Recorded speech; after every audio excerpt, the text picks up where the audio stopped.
afternoon. We have just concluded important meetings of NATO foreign ministers. Last night with Foreign Minister Dmytro Kuleba, we addressed Russia's illegal war in Ukraine, the country's most urgent needs and our long-term support. Ukraine has made significant gains, but we must not underestimate Russia. Russian missiles and drones continue to strike Ukrainian cities, civilians and critical infrastructure. This is causing enormous human suffering as winter sets in. NATO foreign ministers made clear that our continued military support for Ukraine is essential, in particular additional air defences. Allies also announced additional contributions to NATO's comprehensive assistance package, providing Ukraine with non-lethal aid, including fuel and generators. This morning, allies addressed the long-term challenges posed by China to our interests, values and security, and how we must continue to strengthen our resilience. NATO is an alliance of Europe and North America, but the challenges we face are global, and we must address them together in NATO. We do not see China as an adversary. We will continue to engage with China when it is in our interests, not least to convey our united position on Russia's illegal war in Ukraine. So we remain clear-eyed. Today, ministers considered China's ambitious military developments, its technological advances, and its growing cyber and hybrid activities. The war in Ukraine has demonstrated our dangerous dependency on Russian gas. This should also lead us to assess our dependencies on other authoritarian regimes, not least China, for our supply chains, technology, or infrastructure. We will continue, of course, to trade and engage economically with China, but we have to be aware of our dependencies, reduce our vulnerabilities, and manage the risks. Foreign ministers stressed the importance of meeting NATO's resilience guidelines and maintaining our technological edge. We must also continue to strengthen our cooperation with partners in the Indo-Pacific region, as well as with the European Union. Ministers also discussed terrorism, the most direct asymmetric threat to our security. We saw that most recently with the horrific attack in Istanbul. Ministers agreed that we must continue our efforts to counter this threat. For our final session, the foreign ministers of Bosnia and Herzegovina, Georgia and Moldova joined us, three valued NATO partners which face Russian pressure. We discussed our shared security concerns and ways to strengthen our cooperation, and allies agreed to step up our tailored support, including on capacity building, reforms and training to improve their security and defence institutions. In all our discussions yesterday and today, we were joined by Finland and Sweden. The ratification process for their NATO membership is now nearly complete. Their accession will make them safer, our alliance stronger, and the Euro-Atlantic area more secure. It is time to welcome them as full-fledged members of the alliance. I want to close by thanking Romania for the excellent hosting of this meeting of NATO foreign ministers. This shows once again Romania's strong commitment to our alliance. And with that, I'm ready to take your questions. We'll go to New York Times in the middle there.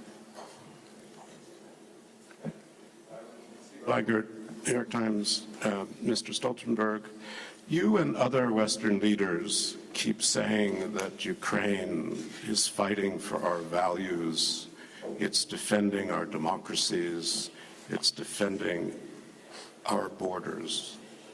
Hasn't Ukraine earned NATO membership? Hasn't it earned now more than vague promises of membership sometime over the horizon? Thank you. The most immediate and urgent task is to ensure that Ukraine prevails as a sovereign, independent, democratic nation in Europe. And to do so, we need to mobilize as much as we can when it comes to military, economic, financial, humanitarian support to Ukraine. And that's exactly what we do. If Ukraine does not prevail as an independent sovereign state, then of course the membership issue is not at the table at all, because then we have no candidate member anymore in Ukraine. So whatever you think about when Ukraine can become a member, a precondition for that issue to be at the table at all is that Ukraine prevails, and we are helping Ukraine to do so as we speak. Allies made it clear throughout the meeting that they are ready to sustain the support with advanced military equipment, with ammunition, with fuel, with all the other stuff that the Ukrainians need to defend themselves. And that's the urgent, that's the immediate, most important task for allies. Then we also have to understand that there is a lot between nothing and full membership, meaning that we need to develop closer and closer partnership, both political partnership but also practical partnership with Ukraine. This will strengthen their institutions. It will help them to move from Soviet-era equipment standards to modern NATO standards, equipment doctrines. This is good for Ukraine, it's good for us, it will increase interoperability, but it will also help Ukraine move closer to membership. So I think it's important now that we take it step by step. The most important and urgent step is to ensure that Ukraine prevails, and that's exactly what we are doing. We'll go to the radio and television of Bosnia and Herzegovina. Thanks.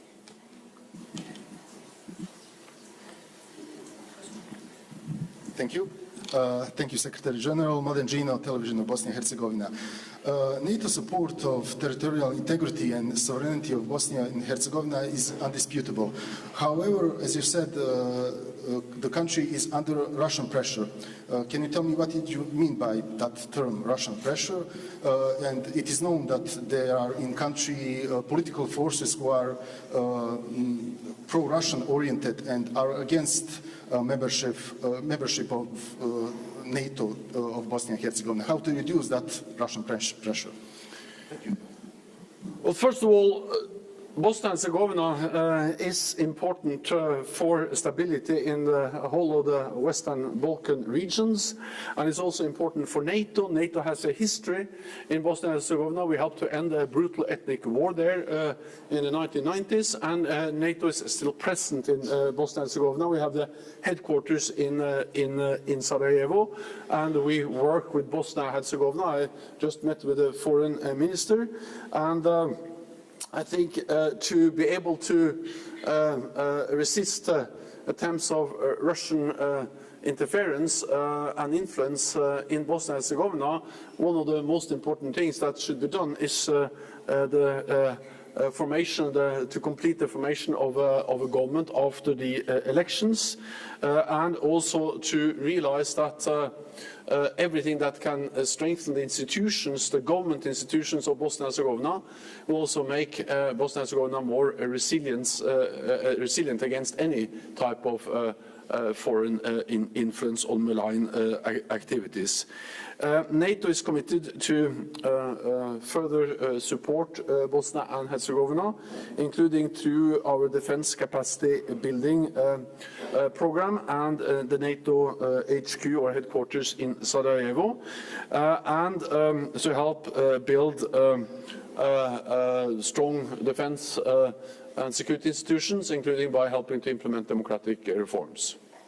Okay, we'll go to Imedi TV, Georgia. Lady at the back, yeah. After Bosnia and Herzegovina, Georgia, we are in the same group, aspirant countries. Mr. Secretary General, how the commitments made again in Bucharest and new decisions help Georgia on the road to future membership, as This is the main goal of Georgian people and Georgian government. And also, can you tell us more about the meeting with the Georgian Foreign Affairs Minister and the challenges ahead of us because of the war in Ukraine and ongoing occupation of Georgia by Russia? Thank you so much. The Foreign Minister of Georgia was very much welcomed by NATO allies, together with the Foreign Minister of Moldova and Bosnia and Herzegovina in our last session, where we expressed our solidarity with all three partners. I think if there's one lesson learned from Ukraine, is that we need to support them now.